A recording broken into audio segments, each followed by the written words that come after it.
Reyes Rivas. He is joined here today with the following regional law enforcement partners.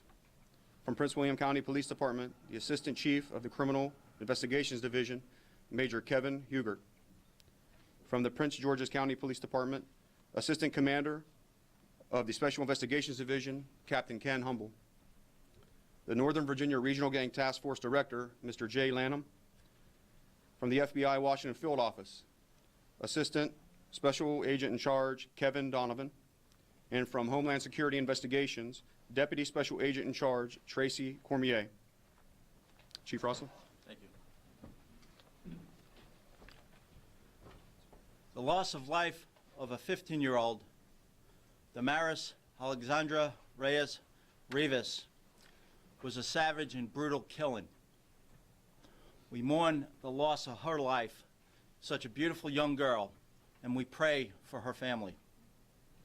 On January 25th, 2017, detectives from the Fairfax County Police Department's Criminal Investigations Bureau attended a multi-jurisdictional intelligence briefing led by the Prince William County Police Department.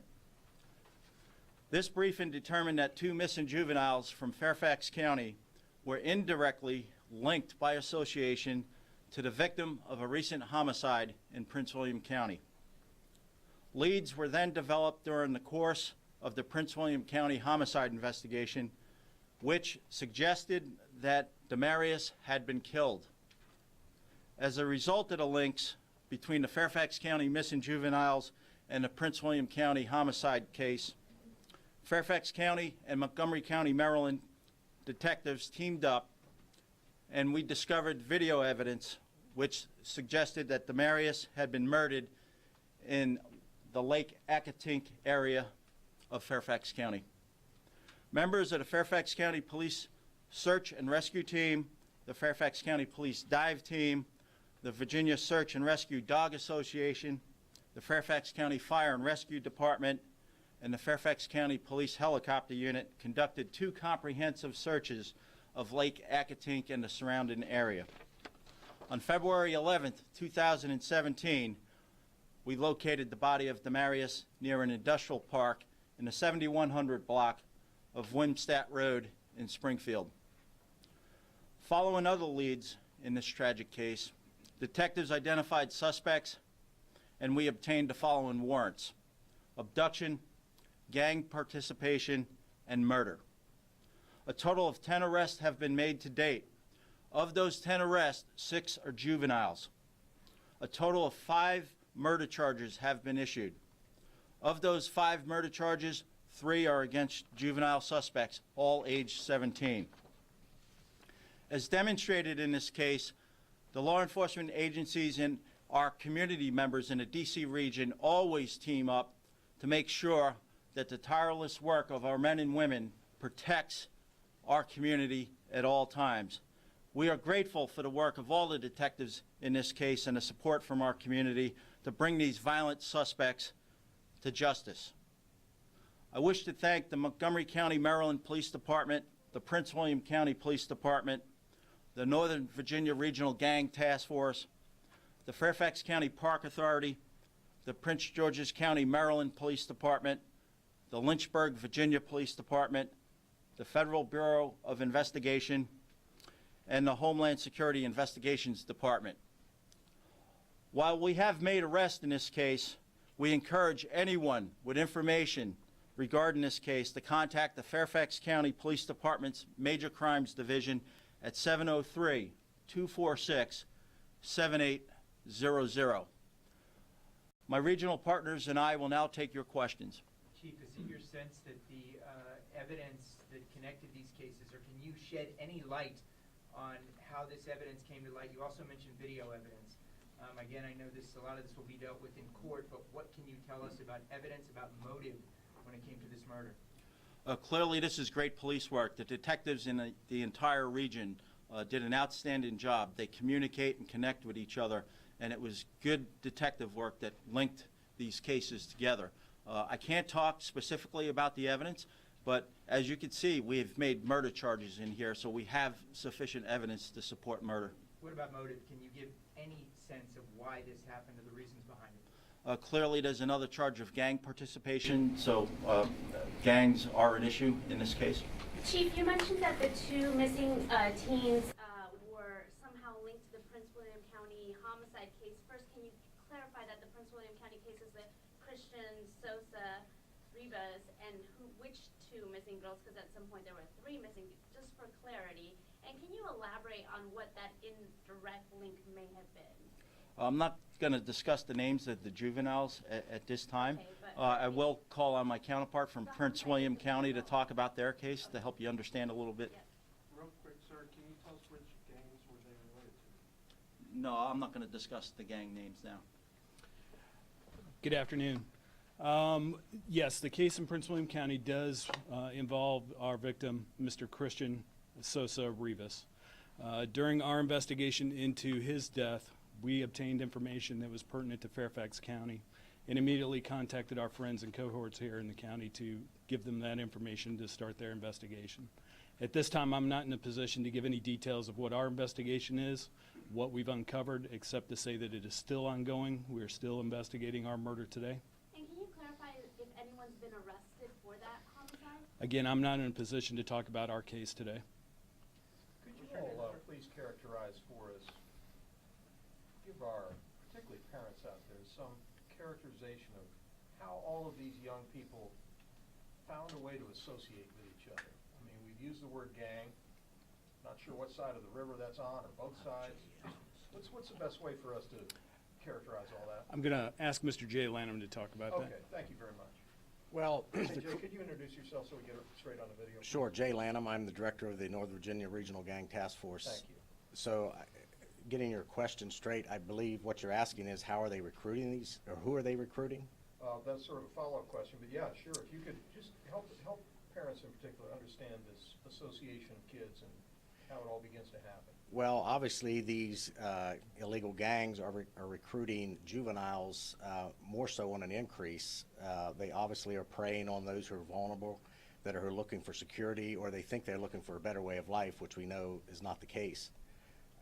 So we are seeing a lot of increase in recruiting in the high schools and middle schools, which is alarming to us. How do they maintain their grip or power over a young person once they've decided to associate with these individuals? Primarily protection, security, providing them what they need. And again, these are vulnerable youths that they're generally preying upon.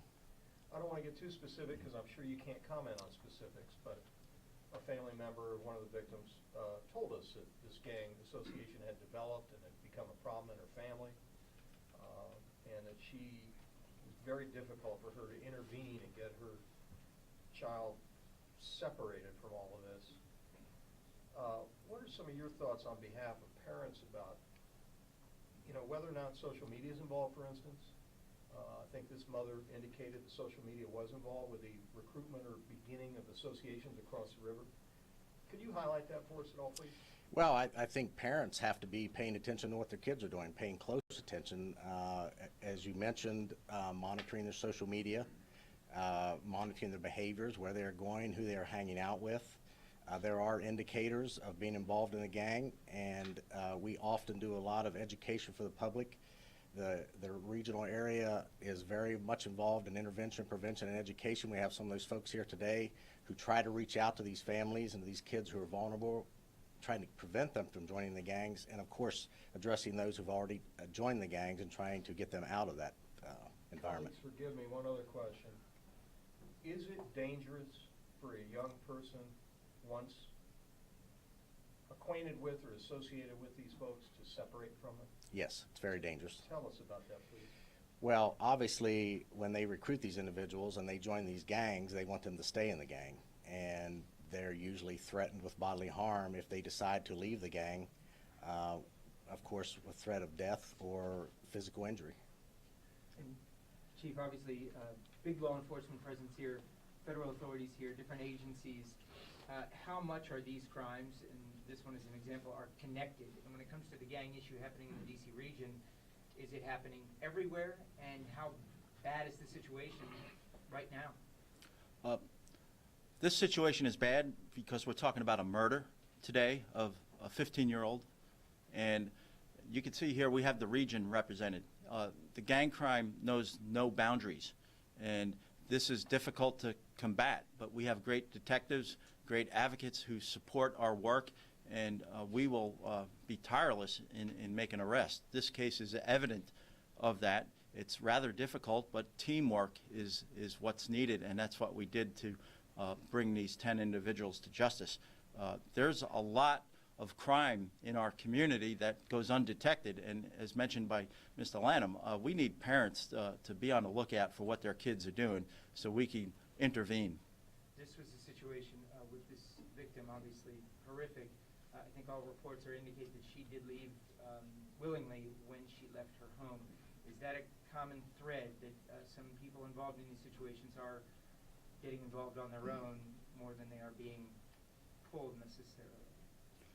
Clearly, in this case, we had kids that were missing juveniles, classified as that, runaways, etc. That is common. That's something that we run into, yes. Can you comment whether or not this victim was being trafficked by older people? I don't have any information about that right now. How many of the 10 were actually on the site of the murder? Can you tell us? I can't itemize right now, but obviously 10 people were charged and 5 were issued murder warrants.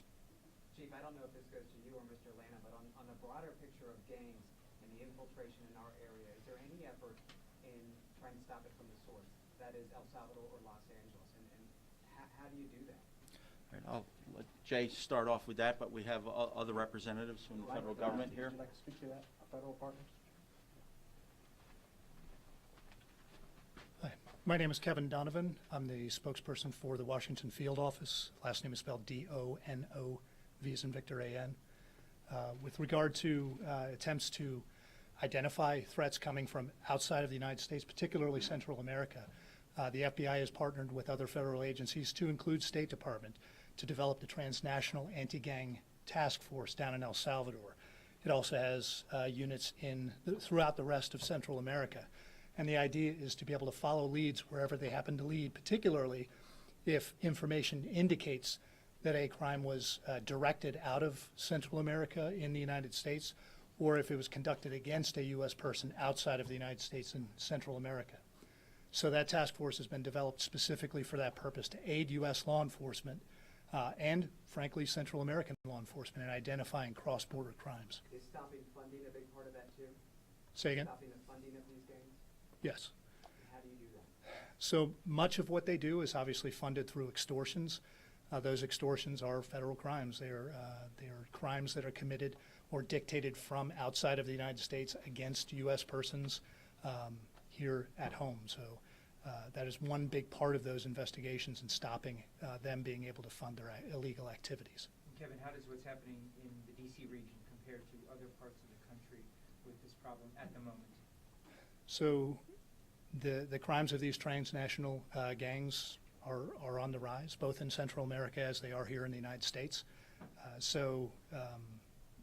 It's commensurate with what's happening abroad. Kevin, I don't want to ask you to leap to conclusions, but you mentioned extortion, things directed from outside the country. Family of the victim indicated to us that they had lo mismo problema, same problem in El Salvador. It's one of the reasons they came to the U.S. Am I leaping to the conclusion that there may have been some threat or something like that that came specifically from El Salvador against this victim? I don't have any information on that at this time. Thank you. And Chief, I hate to sort of ask these questions. Obviously, it was a horrific situation again, but specifically, is there anything you can say about what happened in this crime in terms of the actual crime that was committed, how this drove on? Savage, brutal killing. It was horrific. I'll leave it at that. It's horrible. Was it a gunshot? I'm just going to leave it at that. Any sexual assault involved? I'm not going to speak anymore on that. Thank you. Chief, can you clarify, you said there was video. Is it video of the actual murder? Is that what you're saying? We have a wealth of evidence, including video, that has led us to obviously issue 5 murder warrants and arrest 10 people. Thank you. Ladies and gentlemen, thank you. This will conclude our press briefing. Again, we thank you for your attention. and we ask that you please call 1-866-411-TIPS if anyone out there has any information or any further leads in any type of case like this. Thank you. Can you tell us who's represented here, just real quick, just so we know? Yes, I can.